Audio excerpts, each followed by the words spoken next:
Para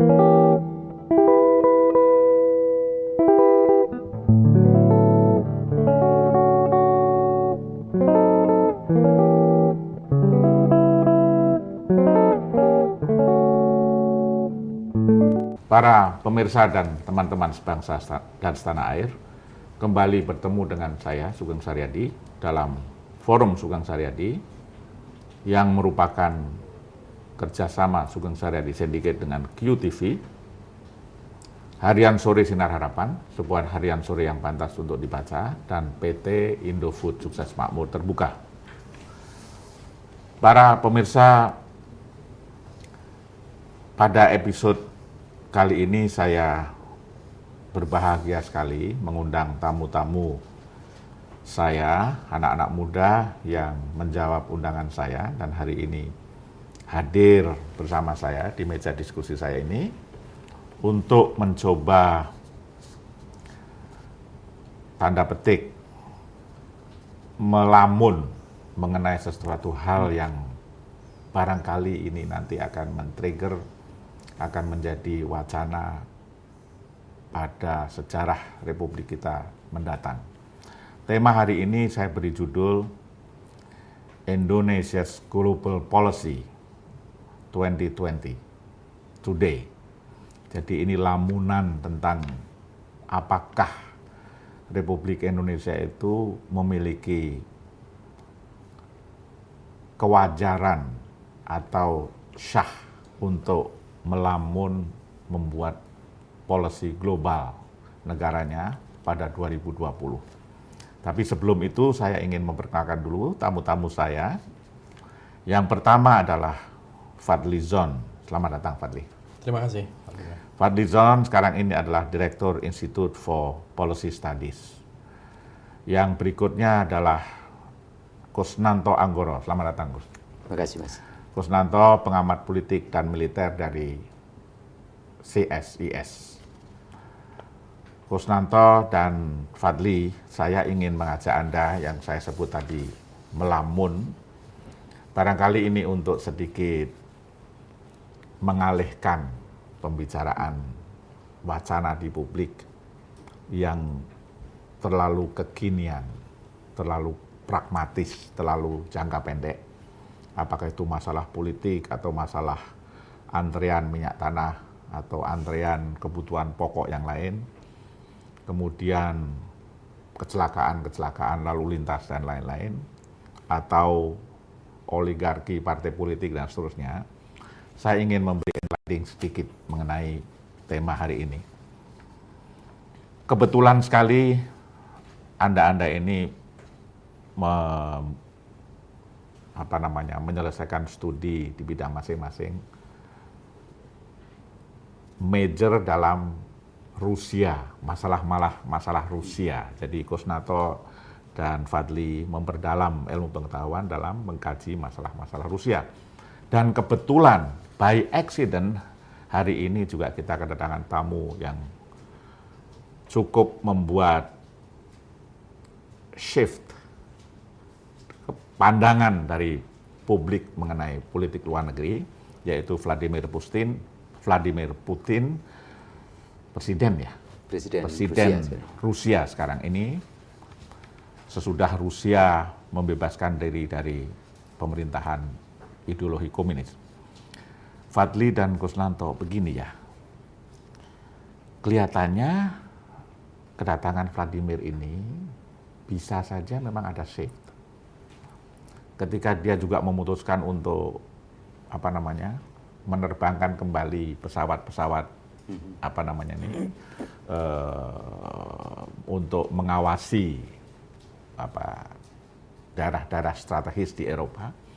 Ini kelihatannya memang ada shift sesudah perang Irak itu dari unipolar kekuasaan dunia akan shift kembali pada multipolar. Indonesia menurut saya ini ada posisi kita secara geografis ya, secara geopolitis. Ini kan memiliki suatu tempat strategik yang perlu kita kaji bersama. Do we have the right to outline global policy atau to influence global policy pada satu saat dengan potensi yang kita miliki, resources, baik yang tangible maupun intangible, luas kontinen, baik air maupun daratan. It is as big as benua Eropa, it is as big, as large as benua Amerika. Penduduk 2030 perkiraan saya di atas 300 juta itu. Kemudian kekayaan alam, kemudian kekayaan tambang, budaya, coastline yang begitu luas. Kemudian resources daripada nasionalisme. Nah, saya nanti akan military, big question. How big is our military might? Big question. Intelligence, do we have this intelligence? Obsesi untuk maju ke depan, menjadi pemain dunia, leadership, dan lain-lain. Saya ingin ke Pak Fadli dulu. Fadli, jadi ini kedatangan Vladimir Putin, di samping kita membaca ini kan tanda-tanda bahwa Rusia is playing the world power. Kekuatan dunia mereka yang dia miliki, dia mainkan kembali ketika kemudian Amerika membuat quote-unquote global policy, a mistake in global policy sesudah perang Irak. Saya kira the American imperium is falling down. Pengaruhnya makin berkurang, meskipun tetap dia adalah merupakan negara adidaya. Tapi kemudian ini memberi ruang ketika dia membuat kesalahan itu untuk Rusia kemudian memainkan kembali kekuatan nuklirnya, kekuatan Air Force-nya, kekuatan teknologinya. Fadli, your assessment. Apa yang kita bisa baca ini untuk menempatkan Indonesia in the shortest possible time, membuat politik baru, strategi baru, sehingga kita bisa memainkan dengan apa yang kita punyai, membentuk juga atau ikut memainkan global policy dunia. Ya, pertama menurut saya kedatangan Vladimir Putin ini jelas satu memang momentum ya untuk memperbaiki hubungan Indonesia-Rusia yang selama ini memang tidak pernah maksimal. Namun di sisi global kalau kita melihat, Rusia ini sekarang menjadi emerging power, menjadi kekuatan baru setelah disintegrasi Uni Soviet tahun 91, dan kita melihat bagaimana Rusia dan negara-negara ex Uni Soviet itu bergelimpangan di dalam kegagalan ekonomi, apalagi Rusia juga menghadapi pada waktu tahun 98 juga krisis ekonomi yang lebih parah dari Indonesia. Ketika Putin menggantikan Boris Yeltsin yang peragu dan tidak jelas kebijakannya, itu kita melihat ada satu turning point. Putin dengan strong leadership dan mempunyai satu visi yang kuat bisa mengembalikan kemudian kehormatan Rusia. Kalau kita lihat Rusia itu cadangan devisanya tahun 99 itu hanya 12 miliar US dollar. Jauh lebih kecil dari kita. Ya, sekarang cadangan devisanya sudah 315 miliar US dollar dan menjadi negara dengan cadangan devisa ketiga terbesar di dunia setelah Cina dan Jepang. Jadi selain itu Rusia masih memiliki tentu mewarisi sebagian besar wilayah Uni Soviet, memiliki nuklir, memiliki minyak, ya, resources yang sangat besar, kemudian keahlian teknologi di berbagai bidang.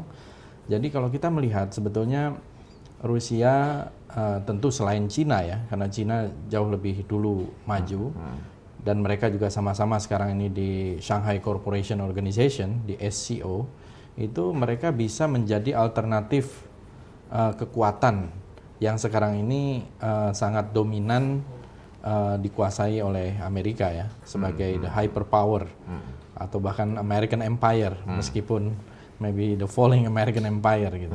Nah, kita melihat bahwa dua kekuatan ini, Cina dan Rusia dan juga negara-negara lain, saya kira akan besar. Apalagi kemudian Putin mengambil inisiatif merangkul dunia Islam. Putin 2 tahun yang lalu membuat Russia Islamic World Strategic Vision itu merangkul kekuatan dunia Islam karena dia melihat justru ini momen yang baik untuk merangkul dunia Islam ketika Amerika membuat kebijakan-kebijakan yang sangat destruktif kepada dunia Islam. Nah, Indonesia mestinya menurut saya belajar banyak dari Rusia ini, dan kita harusnya tidak hanya secara bilateral ya belajarnya itu, tapi bagaimana mereka bisa recovery dan akhirnya mulai bisa menentukan lagi. Karena Indonesia kalau melihat track recordnya dulu kan, apalagi di zaman Bung Karno, pernah ikut menentukan kemana arah dunia. Very good. Ya, misalnya dengan adanya gerakan non-blok, Asia Afrika, dan saya kira banyak sekali waktu itu inisiatif-inisiatif yang sangat brilian untuk mengembalikan kehormatan bangsa ya. Dan itu yang oleh Hatta bilang dulu, politik luar negeri mendayung di antara dua karang. Nah, ini yang sekarang ini kita tidak melihat. Indonesia ini mau kemana? Hari ini ketemu Putin kelihatannya akan luar biasa. Ada 8 MOU. Tahun lalu 7 MOU. Mudah-mudahan kita ini bukan pabrik MOU, tapi realisasi dari MOU itu yang paling penting. Nah, dan juga jangan sampai kemudian nanti begitu sampai di Australia di dalam KTT APEC ketemu big boss dari Amerika ini berubah lagi. Ini yang saya kira kita mestinya punya satu blueprint yang jelas mau kemana ke depan ini, kemudian roadmap-nya juga terutama di bidang-bidang yang harus bisa diimplementasikan.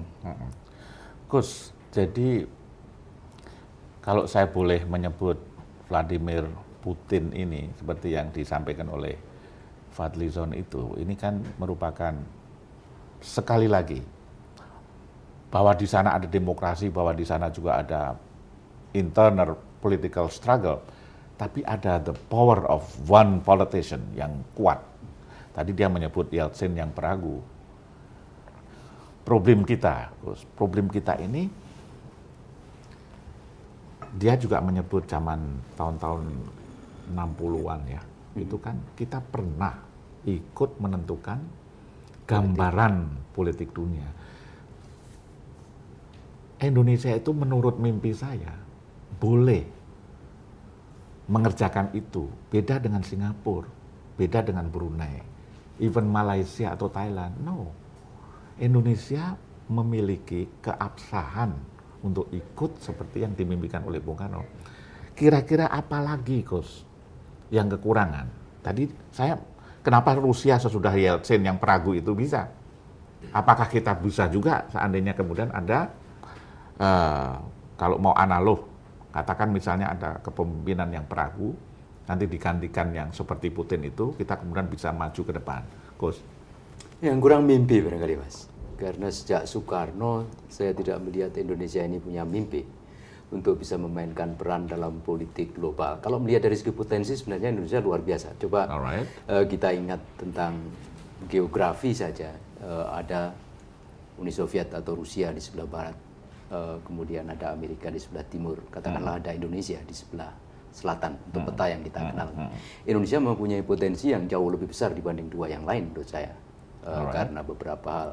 Dari segi geografi saja, tempat seperti Indonesia ini yang paling strategis. Saya tidak pernah bisa membayangkan ada tempat lebih strategis dari Indonesia di sepanjang Katulistiwa ini, yang sangat bermanfaat kalau bisa di-capitalize ya, untuk bisa katakanlah meniti buih di antara berbagai arus kayak seperti globalisasi dan sebagainya itu.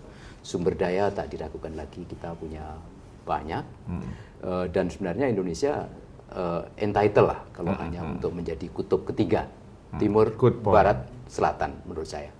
Yang kita tidak punya adalah mimpi, khususnya kalau kita berbicara mengenai Indonesia dalam beberapa tahun belakangan ini.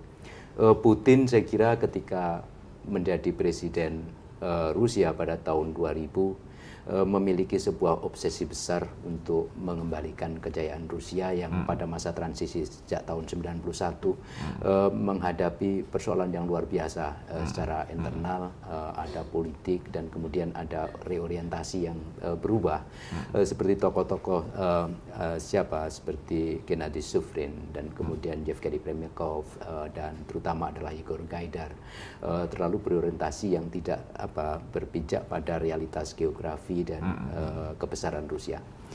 Amerika juga bisa menjadi besar dan semuanya itu dibangun dengan mimpi pada mulanya. Kita tahu apa yang dilakukan oleh George Washington atau Thomas Jefferson dengan berbagai mimpinya itu. Kita juga bisa mengetahui juga obsesi Presiden Bush, terlepas dari persoalan setuju atau tidak. Presiden Bush Junior itu mempunyai obsesi untuk memerangi terorisme. Dan saya kira mimpi-mimpi itu, obsesi-obsesi itu menjadi kekuatan yang luar biasa untuk kemudian bisa menyusun strategi dan langkah-langkah berikutnya. Di Indonesia kita juga tahu bahwa sebelum kemerdekaan maupun sesudah kemerdekaan, pemimpin kita mempunyai visi yang luar biasa tentang Indonesia ini mau menjadi apa. Tadi Bung Fadlizon menyinggung tentang mendayung di antara dua karang begitu ya. Jadi adalah suatu posisi ideologis yang sangat penting. Non-blok tentu saja menjadi instrumen yang sangat penting terutama untuk katakanlah menetralisir dalam konteks politik waktu itu antara Timur Barat.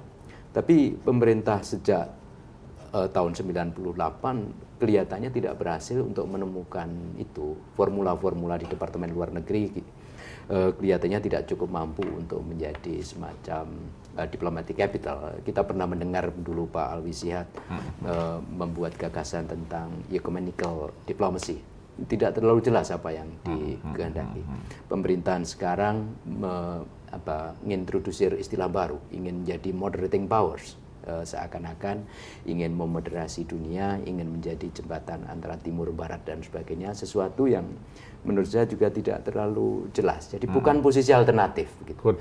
Saya kira sebuah negara hanya akan menjadi besar kalau dia berani merumuskan sesuatu yang bersifat alternatif pada the existing situasi power ya. Karena dengan demikian dia akan dilihat orang, katakanlah begitu. Dia akan menjadi sesuatu yang menjadi harapan bagi orang-orang lain, katakanlah negara-negara yang juga berkembang. Tapi kita sama sekali sampai sekarang belum punya mimpi. Kita tidak merumuskan mimpi itu dalam sebuah slogan atau semangat yang tunggal yang kira-kira akan menjadi driving force untuk ke depan. Dan lebih lagi sebenarnya kita tidak cukup menyusun opsi-opsi strategis. Sesuatu yang besar di tahun 2020 kalau kita lihat itu justru ditemukan di publikasi yang diterbitkan misalnya oleh National Intelligence Center-nya Amerika itu, yang antara lain menyebut bahwa Brasil dan Indonesia itu kemungkinan besar pada waktu itu akan menjadi sebuah kekuatan yang pantas diperhitungkan oleh Amerika. Di Indonesia tidak satu pun dokumen yang mengatakan apa yang ingin kita raih pada tahun itu. Jadi saya tidak tahu harus mengatakan seperti apa, tapi saya kira direksi ke depan itu masih big questions tentang apa yang harus dilakukan, dan kita masih sibuk dengan urusan-urusan kecil yang tidak strategik, masih urusan konstitusi, masih ribut dan sebagainya. Padahal sebenarnya mimpi kita yang tidak terlalu sulit kalau kita mau membuka Undang-Undang Dasar 45 khususnya di bagian pembukaan itu yang seharusnya kemudian dijadikan semacam pijakan lalu dikristalize begitu menjadi satu istilah apa begitu, nanti kita bisa diskusikan lebih lanjut, yang kemudian harus ada kesepakatan tentang strategic plan yang harus kita lakukan ke depan.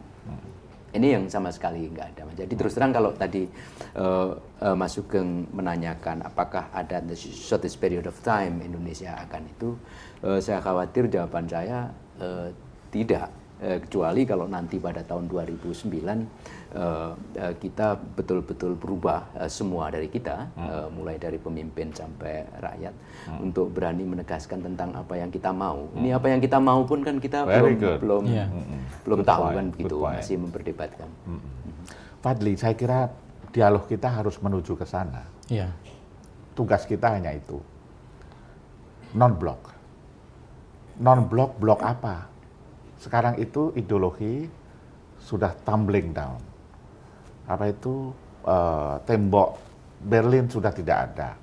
Komunisme to some extent sudah diganti dengan cita-cita yang lebih yang disebut sekarang ini termasuk Rusia sendiri yang disebut pasar sosial, pasar ekonomi sosial. Apa namanya, kemakmuran, keadilan yang diwakili oleh Hugo Chavez, Evo Morales, dan lain-lain ini, saya kira itu yang disebut resources nationalism itu. Lalu kita masih mau bicara non-blok. Non-blok, blok apa? Fadli, your comment. Ya, sebetulnya sebelum ke sana saya juga ingin sedikit nyambung tentang 2020 itu. Jadi tahun 60-an itu ada seorang intelektual Rusia yang namanya Andrei Amalrik. Itu kan menulis buku Will the Soviet Union Survive Until 1984? 84. Itu ditulis tahun 60-an. Gitu.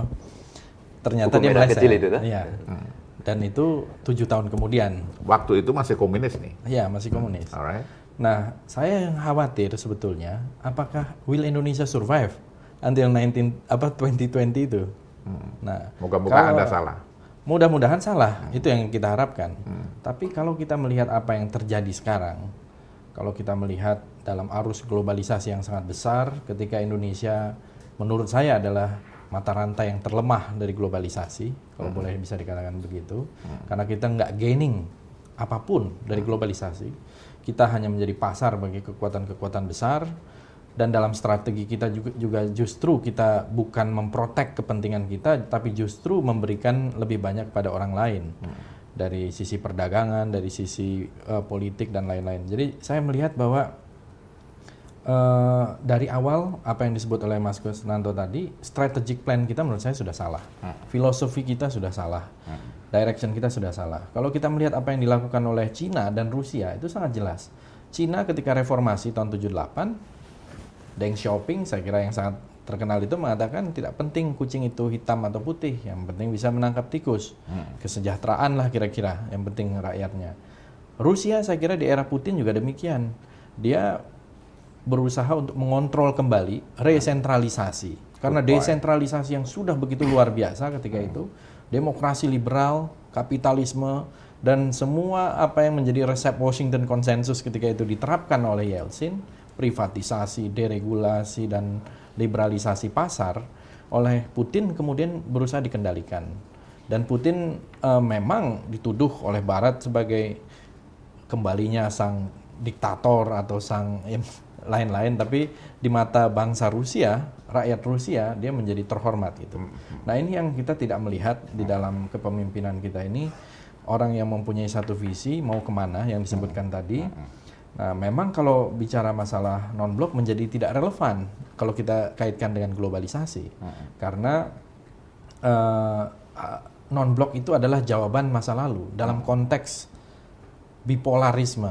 Nah, sekarang kita sudah unipolar, bahkan ada yang mengatakan multipolar, tapi umumnya unipolar menurut saya, karena kita masih banyak ditentukan oleh satu kekuatan. Kalaupun ada blok, saya kira mungkin adalah Uni Eropa, Jepang, dan the coming power ya, seperti Cina dan Rusia. Nah, kita tidak jelas mau memposisikan di mana. Kalau kita melihat sekarang Indonesia ini adalah the darling of Washington, yang jelas itu dari banyak kebijakan-kebijakan luar negeri. Kita tunduk kepada kepentingan Amerika, dan kita bahkan tunduk kepada kepentingan Singapura. Gitu aja. Jadi kalau Amerika sekarang sudah terlalu besar, kepada kepentingan Singapura kita tunduk. Jadi tidak jelas lagi kepentingan nasional apa yang diperjuangkan oleh pemerintah, terutama di Departemen Luar Negeri. Good point. Jadi Coach memang ini yang blok dalam artian ideologi, dalam artian kekuatan multipolar atau bipolar memang sudah ada. Tetapi kan bergeser terhadap misalnya pertempuran antara ekonomi pasar sosial, kalau tidak salah istilahnya itu ya, melawan ekonomi pasar liberal, yang betul-betul liberal sekali. Itu bloknya itu, kita juga tidak memilih sekarang. Ya sebenarnya blok kan bisa saja, atau non-blok maksud saya, ditafsirkan melulu sebagai sebuah pandangan ideologis atau sebuah wawasan bahwa pada prinsipnya kita harus memiliki independent judgment tentang apa saja, katakanlah begitu. Ini juga tidak kita miliki. Misalnya ketika Amerika ribut tentang bagaimana memerangi terorisme, kita juga ikut ribut kan begitu, menyusun berbagai ketentuan-ketentuan legal, undang-undang yang berkaitan dengan masalah anti teror misalnya. Ketika Amerika ingin memperkenalkan tentang open market misalnya, kita juga mengikuti gagasan-gagasan seperti itu, gitu ya. Jadi tidak terlalu tampak apa yang namanya independent judgment itu, karena kita seakan-akan terbawa arus. Jadi salah satu ide dari non-blok kalau masih bisa dipertahankan tanpa harus berpegang pada non-blok dari segi politik timur barat dan seterusnya, mungkin terbatas pada independent judgment itu. Tapi kan itu pun kita tidak punya kan gitu sekarang ini gitu ya. Kita ikut Washington Consensus, kita ikut apa saja yang dirumuskan oleh orang lain tanpa kritis ya, tanpa melakukannya secara kritis. Kalau melakukannya secara kritis saya kira masih lumayan. Dan posisi itu penting karena sebenarnya kan Indonesia bisa kalau dianggap sebagai mewakili kepentingan dari sebagian besar negara-negara di dunia. Karena arus macam liberalisme, arus tentang market, arus yang tadi Mas Sugeng katakan sebagai katakanlah dominasi barat dalam pembangunan ekonomi, kan juga tidak disukai di banyak tempat karena belum tentu cocok. Jadi itu tadi untuk sementara ya non-blok kita tafsirkan sebagai sebuah wawasan dan kemauan bahwa kita mau menegaskan sikap dan memiliki judgment sendiri, tidak ikut kesana kemari. Gitu. Soal konstruksi politik, lalu kemudian tentang mekanisme ataupun saluran-saluran diplomatik yang kemudian akan kita perjuangkan untuk itu adalah persoalan lain. Itu adalah kalkulasi-kalkulasi strategis yang maaf saja, lagi-lagi kali ini kita juga tidak cukup memiliki desain mengenai itu, tapi itu masih bisa dibicarakan kemudian. Sekali lagi, mimpi yang penting. Sikap yang harus ditegaskan lebih dulu, baru kemudian setelah itu kita bisa merancang bangun segenap strategi, karena strategi itu bukan persoalan yang rumit. Pada prinsipnya kan hanya berpijak pada apakah pilihannya melakukan strategi langsung atau tidak langsung, apakah kita akan menggantikan bagaimana ini, itu, dan seterusnya. Tapi kita harus sepakat 2 poin itu dulu.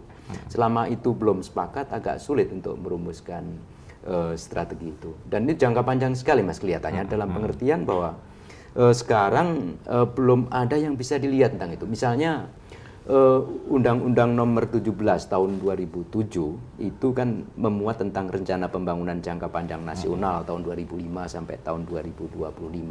Banyak formulasi-formulasi yang normatif, gagasan-gagasan ini, itu, dan seterusnya. Yang saya tidak lihat adalah strategic plan untuk mencapai itu, termasuk di bidang diplomasi, di bidang politik luar negeri, dan di bidang pertahanan keamanan. Good point, Pak. Jadi saya nanti mau di sesudah jeda mencoba menjawab pertanyaan Anda. Will Indonesia survive in 2020? Saya akan gabungkan dengan statement Anda. Di mana posisi national interest kita? Ada tidak?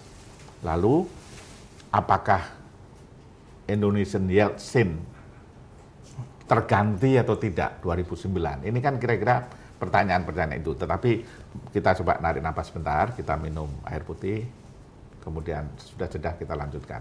Jeda sebentar.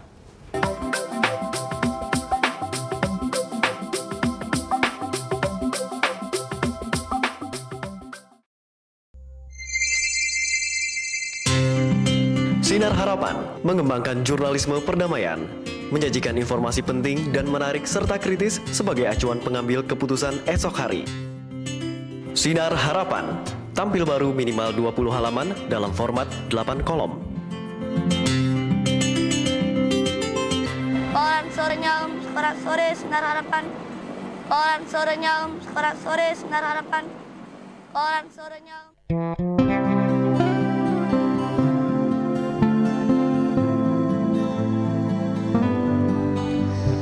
Sebuah cerita tentang perjalanan hidup yang penuh dengan emosi dan cinta.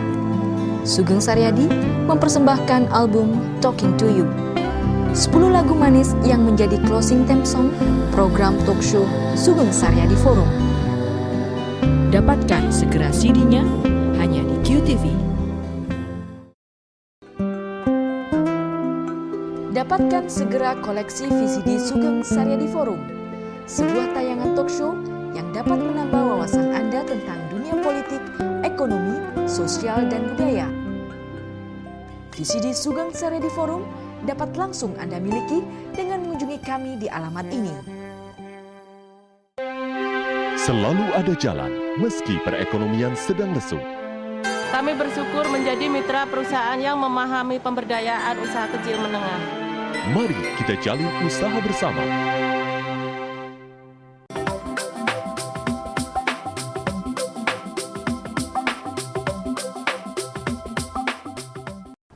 para pemirsa dan teman-teman sebangsa dan setanah air, masih dengan saya Sugeng Saryadi, dengan tamu-tamu terhormat saya, Bapak Fadlizon dan Bapak Kusnanto Anggoro. Fadli, sekarang coba kita kerucutkan ya Fadli ya, mumpung ini kan ada Vladimir Putin, Presiden Republik Rusia. Pelajaran apa? Karena ini ada kesamaannya kira-kira ya, yang terjadi itu Rusia yang begitu otoriter, to some extent kita juga otoriter, bukan komunis tetapi otoriter juga kan. Lalu ini kan tumbling down. Yeltsin digantikan oleh Putin. Tolong jelaskan pada umum, karakter perbedaan apa? Kenapa mesti Putin yang bisa membawa dari reserve devisa Rusia dari berapa tadi 12 billion US dollar menjadi 300 today. Kenapa ini? Lalu nanti barangkali Kusnanto akan menjawab, Rusia ini bukan federal kan ini? Federasi. That is another question. Apa yang dia lakukan? Mumpung ini Vladimir Putin ada di sini. Jadi jangan nanti begini. Tuh, kita kok mau mencontoh Rusia atau membicarakan Rusia, membicarakan Putin. Masih ada stigma, seakan-akan Rusia itu masih komunis. Seandainya komunis pun kayak Cina, toh melakukan hal-hal yang sangat tidak komunis untuk membangun ekonomi mereka. Istilah Anda itu yang penting national interest, kan begitu? Yeah. You go ahead. Ya, kalau saya melihat jelas bahwa pada masa kepemimpinan Yeltsin itu banyak sekali kebijakan-kebijakan yang berubah. Kemudian tidak ada ketegasan di dalam memimpin pemerintahan. Di samping memang tentu masalah-masalah internal yang cukup kompleks ya. Tetapi memang figur dari Yeltsin itu kalau boleh dibandingkan jauh sekali dengan Putin. Dan Yeltsin sendiri di akhir jabatannya ketika dia memberikan sebagai presiden sementara di akhir tahun 99, dia mengatakan Putin ini, orang ini bisa mengembalikan kejayaan Rusia. Jadi dia juga mengakui. Nah, jadi dia memang kalau kita lihat potret seorang Yeltsin itu dari sisi pasar pun memang ada liberalisasi, ada privatisasi seperti resep yang selalu dipaksakan kepada kita. Tetapi akhirnya juga para pelaku pasar mereka tidak bisa berbuat apa-apa karena ketidakpastian itu tadi, ya, karena tidak ada certainty. Akhirnya begitu Putin, walaupun mereka lihat nih Putin ini punya potensi menjadi semacam orang yang kuat dan mungkin less democracy, tapi kalau kita lihat investasi Rusia selalu bertambah, luar biasa. Sebagai contoh saja foreign direct investment tahun 2005 itu kira-kira 15 billion US dollar. Tambahan tahun 2006 sudah 30, naik 2 kali lipat. Di mana? Di Rusia. Di Rusia. Ya. Jadi karena orang ada kepastian. Jadi Putin saya kira berusaha melawan formula yang dipaksakan seperti Washington Consensus itu, dan ternyata formula itu berhasil. Dan ini juga pernah berhasil kepada Cina. Jadi kita lihat harusnya Indonesia juga melakukan hal yang sama. Kita kembali kepada jati diri kita sebagai bangsa, identitas kita. Karena apa yang mungkin didiktekan oleh negara-negara tertentu, negara-negara Barat, value sistemnya mungkin agak berbeda dengan kita. Nah, saya berkali-kali mengatakan misalnya, ya demokrasi pasti satu nilai-nilai konsep yang bagus, tapi apakah akan cocok dilakukan secara liberal di Indonesia pada saat ini? Karena contohnya tidak ada tadi gitu. Nah, mestinya Indonesia, seperti halnya juga dilakukan oleh Putin menurut saya, dia belajar bagaimana sih negara-negara maju sekarang ini bisa menjadi negara maju. Kan mereka juga dulunya terbelakang. The now developed countries, dulunya kan juga less developed countries. Good point. Apa yang mereka lakukan, itu saja kita ikuti. Jadi kita nggak usah reinventing the wheel. Nah, melakukan proteksi, tentu stabilitas politik, keamanan itu yang paling penting untuk ekonomi. Nah, sehingga ada kepastian. Kemudian Putin juga melakukan pemberantasan korupsi. Memang dia hapuskan itu pilkada gubernur, ada penunjukan terhadap gubernur, dihapuskan LSM-LSM yang tadi sangat mengganggu ekonomi dia, yang terlalu banyak membawa HAM, demokrasi dan lain-lain. Dia berusaha regulasi itu, ya Good point. Karena dia ingin ada satu kepastian. Jadi kalau kita mempunyai seorang Putin, misalnya Putin itu dipinjam di Indonesia 3 bulan saja, ya pasti dia tahu Indonesia mau diapain supaya jadi negara maju itu pasti dia akan tahu. Karena he is the expert, dia tahu bagaimana mengelola negara. Nah ini yang sayangnya kita tidak punya. Good point. Kita masih punya seorang Boris Yeltsin. Alright, good point. Coach, kan ini pertanyaan saya sekarang. Yang short term menghadapi 2009 saja. Putin ini kan KGB juga ya? KGB kan? KGB. Oke. Yeltsin? Bukan. No. Ini terbalik. Kita ini so many former ex-generals. Calon-calonnya kan 2009 ini, sampai saya nanya, where are the civilians? You name it. Hampir semuanya adalah bekas-bekas tentara. Kenapa nggak ada Putinnya? Kenapa Yeltsin semua gitu loh? Anda coba, you elaborate lagi dengan potensi kira-kira menuju kita memiliki keabsahan untuk membuat yang Anda bilang tadi tidak ada karunia yang maha kuasa, geopolitik yang melebihi yang kita miliki. Tapi kalau Yeltsin susah.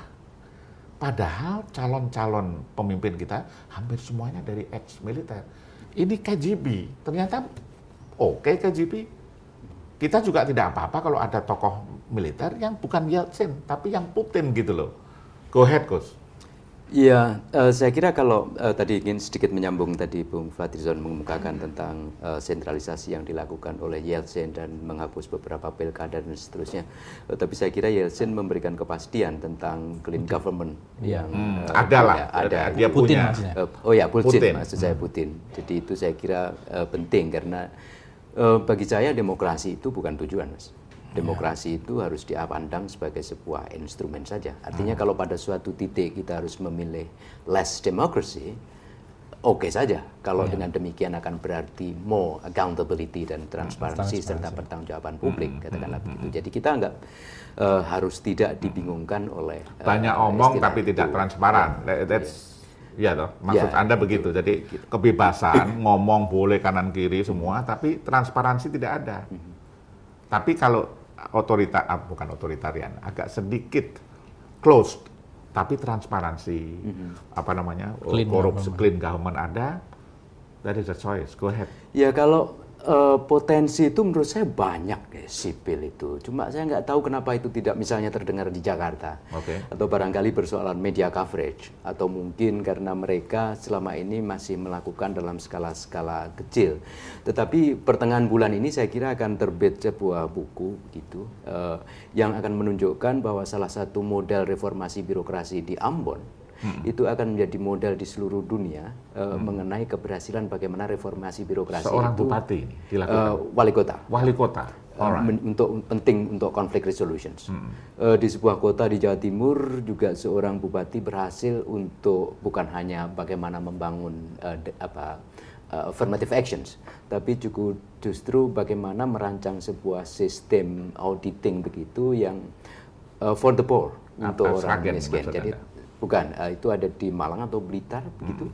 Jadi bagaimana partisipasi publik dalam hal pengelolaan manajemen keuangan untuk skala yang lebih kecil ya. Surabaya saya kira juga menarik kota itu karena di sana muncul gagasan untuk membuat semacam citizen charter misalnya. Kewajiban apa yang harus dilakukan oleh warga negara untuk bisa menjaga supaya Surabaya tetap bersih misalnya. Dan itu banyak, ada lebih dari 19 poin, 11 tempat yang Indonesia ini akan menjadi sangat bagus. Yang menjadi tanda tanya adalah kenapa keberhasilan dan contoh-contoh dari lokal itu kok tidak terangkat atau tidak diangkat di atas. Jadi sebenarnya ini kan salah satu pembangunan di Indonesia sendiri, strateginya itu masih top down begitu ya, bukan bottom up. Nah dalam konteks Putin, sebenarnya ini sudah lama, Putin bukan seseorang yang spesifik, tapi kita tahu bahwa di Rusia dalam memberikan otonomi daerah itu pun kan ada beberapa klasifikasi ya, ada oblast, ada okrug, ada special okrug dan seterusnya. Saya kira federasi atau kesatuan itu kan kita harus membedakan antara manajemen pemerintahan dan bentuk negara. Alright. Good point. Jadi Amerika Serikat itu juga federasi, Ya. tapi namanya United States of America kan gitu. Negara Kesatuan Kesatuan Republik Republik Indonesia Amerika. ini juga kesatuan, tapi bukan berarti tidak bisa di-manage dengan memberikan kesempatan kepada yang bawah untuk bisa sampai ke atas. Tapi ini program pembangunan itu sebagian besar kan dilakukan dari atas. Yang saya tidak yakin kalau mereka pernah tahu tentang persoalan-persoalan di bawah. Jadi dari bawah itu dugaan saya sebenarnya banyak kandidat-kandidat pemimpin itu kan begitu ya. Di Jakarta mungkin memang tidak ada, apalagi kalau kita melihat kepada seperti sekarang mekanisme pemilihan presiden itu terbatas pada mereka-mereka yang dicalonkan dari partai politik dan seterusnya itu tidak tampak. Tetapi potensial itu sebenarnya banyak di daerah. Jadi kalau apa yang harus dilakukan dalam waktu dekat akan lebih mudah memanage bagaimana mengangkat yang bawah daerah itu ke atas ketimbang kita mengubah misalnya adalah regulasi-regulasi politik yang selalu diasumsikan sebagai berlaku pada skala nasional. Very good. Jadi dengan kata lain, kalau kita memberikan fokus pada masalah pemerintahan atau pengelolaan pemerintahan yang bersih dulu saja, itu pun juga barangkali akan lebih efektif. Nah, itu bisa dilakukan dalam 1,5 tahun ke depan malah kalau mau, tidak harus menanti pemilu. Jadi nanti baru tahun 2009 itu kita berpikir tentang adakah Vladimir Putin di Indonesia misalnya. Tapi sampai titik ini karena soal-soal peraturan undang-undang politik yang sekarang masih dibicarakan, potensi pemimpin-pemimpin lokal yang sebenarnya luar biasa itu kecil kemungkinan untuk bisa diangkat menjadi semacam Vladimir Putin pada tingkat perpolitikan nasional di Indonesia. Baru setelah nanti kita berhasil untuk merancang bangun peraturan-peraturan pada level nasional, mungkin kita bisa bicarakan itu. Tapi kalau orientasi kita adalah untuk pembangunan, untuk publik, untuk keadilan, untuk pemerataan dan seterusnya, kita baru kan bisa mulai sekarang Mas kalau mau. Ya, oke. Ya. Fadli, Anda lanjutkan, mumpung kembali lagi momentum yang bagus ini, jangan ada stigmatisasi dari Rusia. Ini kan kita ini film semua Amerika, semua minuman semua Amerika, hanya paling-paling vodka sama apa itu yang telur itu apa namanya? Yang dari Rusia itu telur ikan Russian Rusia. doll, yang isinya banyak itu? Bukan, telur makanan. Matroska. Oh, matroska. Itu kan hanya itu yang kita kenal. Ini ternyata kemudian ada tempat namanya Biak. Biak ini kemudian Rusia sudah melihat ini dan itu sejak zaman Bung Karno, sejak zaman Pak Harto itu sebetulnya bahwa Biak itu the closest untuk latitude peluncuran satelit. Ini kembali kepada tema yang saya katakan tadi dengan contoh Rusia kemudian datang ke Indonesia, dia akan meluncurkan satelit yang kita tanda tangani salah satu yang konkret itu. Kita memiliki potensi yang namanya Biak itu. Masih banyak lagi yang seperti itu. Jadi yang kita hadapi tadi, no vision, tidak ada mimpi. Oligarki partai, kan begitu. Civilian yang tidak muncul. Tokoh-tokoh dari tentara yang lebih soft. Wajahnya itu tidak wajah, Putin itu kan wajah, dia judoka itu. Putin itu judoka, jadi jalannya itu kayak Bush. Hampir sama kan, yang satu koboi, yang satu judoka. Ini tentara kita kalau saya lihat, Panglima TNI di interview, ya ampun, tidak ada gagahnya sama sekali gitu loh.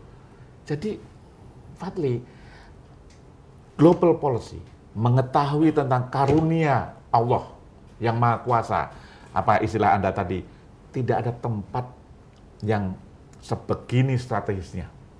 Di tinggal globe, melihat global di planet Earth itu yang seperti Indonesia. Lalu apa yang dibutuhkan? Kenapa kita menunggu istilahnya? Nggak usah 2020 lah. Ada saja Putin ngomong sama partai-partai. So partai-partai nanti begini isunya ini. Jangan begitu dong. Dia mengatakan demokrasi itu bukan tujuan. Ada yang mengatakan demokrasi itu tujuan. Ada. Kita ribut soal itu. Tapi diajak ngomong global Indonesia's Global Policy 2020 today nggak ada yang mimpi itu. Lalu ini negara apa? Fadli, you go ahead. Ya, saya melihat bahwa kalau kita ingin menentukan kembali arah dunia atau bisa berkontribusi secara lebih signifikan, itu yang paling penting adalah bagaimana kita bisa memerdekakan dulu di dalam negeri ini, terutama adalah kekuatan ekonomi.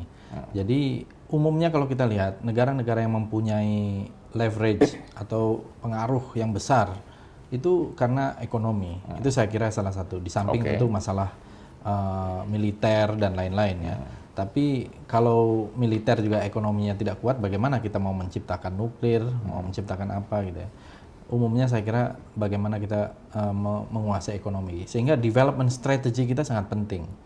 Sekarang ini kalau kita lihat misalnya anak-anak kita saja atau per kapita orang Indonesia yang minum susu itu hanya 6 liter per tahun. Jadi hanya 1-2 tetes sehari gitu. Jadi kita mau berkompetisi secara global. Ini dari hal-hal yang sangat kecil sebetulnya berangkatnya. Jadi human capital itu sangat penting. Human capital. Dan ini sama sekali kalau kita lihat sekarang ini tidak terfikirkan. Jadi selain masalah kepemimpinan, saya kira masalah human capital, human investment, bagaimana menjadikan manusia Indonesia ini manusia yang unggul, itu kan tentu ada strateginya. Kita tidak melihat sekarang. Sekarang ini kalau kita lihat manusia Indonesia ya persis masih seperti yang digambarkan oleh Muhtar Lubis 30 tahun lalu lah dalam pidato yang kemudian dibukukan itu ya, manusia Indonesia yang hipokrit, yang percaya pada tahyul, yang tidak pernah mau bertanggung jawab, yang macam-macam itu ada 7 ciri-ciri manusia Indonesia. Dan kalau kita baca kembali buku itu sampai hari ini tidak ada yang berubah, gitu masih sama manusia Indonesia itu seperti itu. Nah, jadi kita melihat negara-negara lain itu perubahannya besar. Vietnam saja, negara yang habis perang, sekarang luar biasa mempunyai visi. Dan saya kira kalau Indonesia begini-begini saja, kita akan tidak harus kaya dulu kan? Tidak harus makmur dulu untuk mengembalikan kejayaan Vietnam kan? Betul. Tapi roadmap-nya itu jelas, track. Good point. Ya, track-nya itu jelas. Ya. Dengan track itu seperti yang saya katakan tadi, bagaimana negara-negara maju dulu mereka menjadi maju, itu yang menurut saya kita ikuti saja kebijakan di bidang ekonomi dan lain-lain gitu. Jadi pemerintah bisa menerapkan prioritas. Nah sekarang anggaran-anggaran yang ada kita lihat DPR mau membangun gedung DPR 40 miliar, nanti realisasinya ratusan miliar. Jadi nggak ada sensitivitas terhadap terhadap keadaan rakyat yang sesungguhnya. Jadi sebelum kita menentukan global policy itu, saya kira kita juga harus membenahi. Ya kita harus sambil jalan tentu ya. Good point. Nah, karena letak geografis, strategis, dan kita mempunyai resources yang luar biasa yang dipakai oleh negara-negara lain. Nah, tapi ya kita akhirnya hanya menjadi penonton kalau kita tidak mempunyai pemimpin yang benar. Kita akan menjadi penonton, kita juga akan menjadi kuli paling yang mengerjakan value edit-nya diambil oleh orang lain. Nah, ini masalah value edit ini juga yang sangat penting. Jadi dosa yang paling besar sebetulnya adalah dosa para pemimpin, decision makers. Itu dosa yang paling besar terhadap rakyat Indonesia itu. Good point, Fadli. Gus, jadi saya waktu beberapa episode yang lalu kita ngomong kejayaan. Kejayaan itu rasa bahwa menuju kejayaan itu, saya setuju. Minum susu anak-anak supaya lebih daripada 6 liter 1 tahun. That is good. Supaya didandanin itu ketika DPR mau merombak gedungnya. Tadi saya ditunjukkan juga di TV betapa anak-anak sekolah di Tangerang itu reot, gedungnya itu masih gitu. Tapi kejayaan kan misalnya di samping kita sedih melihat itu, saya pernah kan 17 Agustus yang baru lalu, saya itu menunggu ada flypass, ada tentara yang reot kayak apa, barislah dari Kemayoran, kita supaya lihat tank dia, masih bisa baris nggak tentara kita, itu loh. Itu tidak ada sense itu, malahan tentara kita ini seperti kena trauma, ketakutan untuk memunculkan diri, membuat certainty, perasaan aman. Itu di interview ngomongnya nggak jelas. Kayak tentara yang ketakutan gitu. Jadi kayak orang sipil. Tentara defensif, itu defensif atau humor. Tentara jangan humor. Kita harus menuju ke sini, kita harus menuju ke sana. Tidak penting itu membicarakan misalnya oligarki. Jangan ikut ngomong oligarki. Boleh dia mencalonkan untuk jadi presiden. Tapi memberikan rasa certainty, rasa aman. Kus, kejayaan itu penting, Kus. Apakah kejayaan ada hubungannya dengan melarat? Menurut saya enggak. Kita bisa jaya sambil memperbaiki kemelaratan. Harus ada keadilan. Terus jadi ini Anda serahkan ke publik lagi, karena ini momentum datangnya Vladimir Putin itu adalah deterrent terhadap unipolar daripada emporium Amerika sekarang ini. Manfaatkan ini.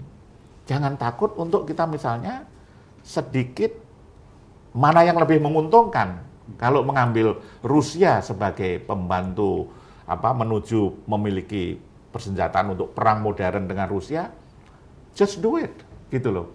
Jadi jangan ini Putin yang datang, kita di sini yang menerima Yeltsin, gitu. Yeltsin Indonesia. Coach, go ahead, Coach. Ya, ini ada beberapa soal saya kira, karena kalau yang dibicarakan adalah tentang perencanaan pertahanan, misalnya, sebagai salah satu unsur kejayaan sebuah bangsa, maka rancangannya kan itu ada di Departemen Pertahanan, bukan ada di Markas Besar TNI kan gitu.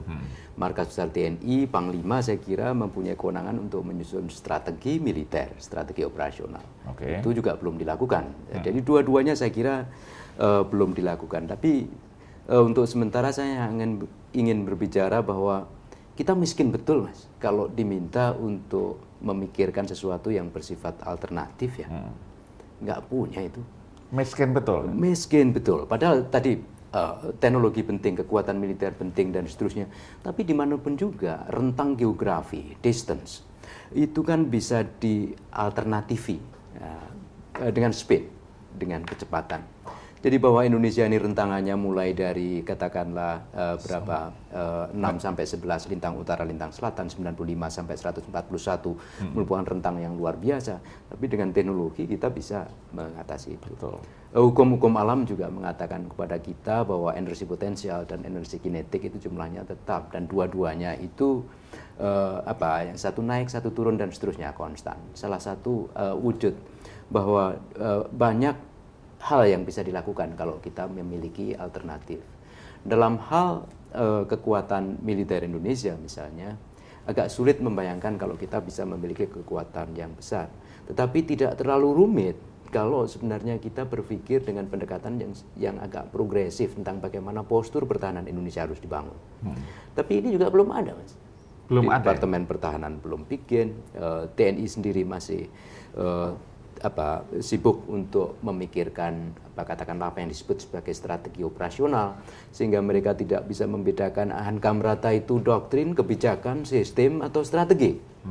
Ini kan sama bagi banyak orang di Indonesia, dianggap sama, padahal sebenarnya berbeda sama sekali itu. Masing-masing itu mempunyai elemen yang sangat spesifik.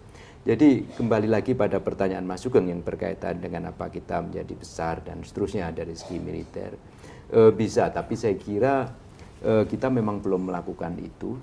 Pasal 23 Undang-Undang Nomor 3 Tahun 2002 memberikan kewenangan kepada Menteri Pertahanan untuk mengawasi tentang pembangunan industri pertahanan, tapi saya kira sampai sekarang juga belum ada follow up apa-apa. 6 tahun sudah undang-undang itu berjalan, tapi belum ada satu keputusan pun. Yang ada adalah MOU antara Dephan dengan Menteri Negara Riset dan Teknologi. Saya ini kurang ya. Kalau dalam kasus Rusia kita tahu bagaimana industri pertahanan Rusia itu merupakan semacam lokus dari bukan hanya masalah-masalah pertahanan, tapi juga masalah perdagangan dan industri. Nah, kita ini kan susah dalam hal transfer persenjataan, jual beli dan seterusnya. Handicap kita sebenarnya, persoalan kita bukan Amerika yang menggunakan hak asasi manusia, bukan itu. Tetapi bahwa transfer persenjataan, teknologi maju dan seterusnya, itu akan kena banyak soal yang berkaitan dengan rezim perdagangan internasional. Misalnya Missile Technology Control Regime, kemudian Wassenaar Arrangement dan sebagainya, itu yang lebih banyak berkaitan dengan perdagangan, tidak secara spesifik berkaitan dengan pertahanan. Dan ini kan tidak seorang pun saya kira yang sadar di Indonesia tentang persoalan itu, gitu ya. Very good, Coach. Very good. Fadli, ini akan merupakan statement menit-menit terakhir. Iya. Jadi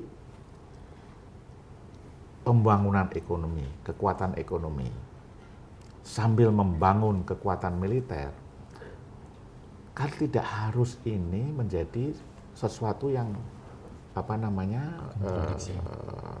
bertentangan kan. Karena sekarang ini ada stigma kalau membangun militer yang kuat nanti militer main politik lagi gitu ya. Menjadi dia lebih mempunyai leverage. Tidak militer yang kuat saja leverage-nya sudah di mana-mana kok. Mendingan kita sekaligus saja membangun ekonomi, kejayaan militer untuk certainty Anda tadi itu, kemudian demokrasi dikawal untuk kita bisa memiliki, memainkan dalam global policy itu. Statement akhir Anda untuk, ini kan menuju 2009, saya bermimpi tentang 2020, kita memainkan global policy daripada republik ini. Anda mengatakan tadi